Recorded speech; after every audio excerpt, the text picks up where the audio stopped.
क्या आपके गुनाह माफ हो सकते हैं? क्या आप जानते हैं रमजान का सबसे कीमती वक्त शुरू हो चुका है? ये 10 दिन आपकी पूरी जिंदगी के गुनाहों को धो सकते हैं। इस अशरे को हल्के में मत लीजिएगा। हदीसे मुबारका, दूसरा अशरा मगफिरत। नबी करीम सल्लल्लाहु अलैहि वसल्लम ने फरमाया, रमजान का पहला हिस्सा रहमत है और इसका दरमियानी हिस्सा 11 से 20 रमजान मगफिरत यानी बख्शिश है।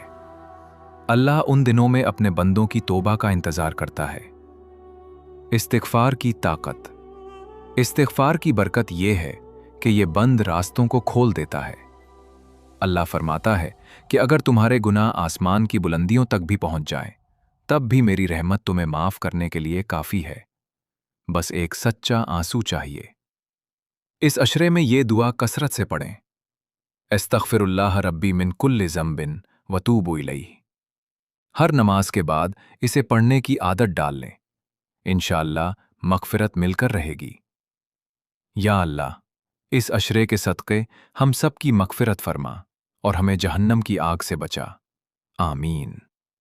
अगर आप भी माफ़ी चाहते हैं तो कमेंट में आमीन ज़रूर लिखें और हमारे चैनल कुरान से ज़िंदगी को सब्सक्राइब करें और ये पैगाम दूसरों तक पहुंचाकर सदक़ा जारिया का हिस्सा बनें।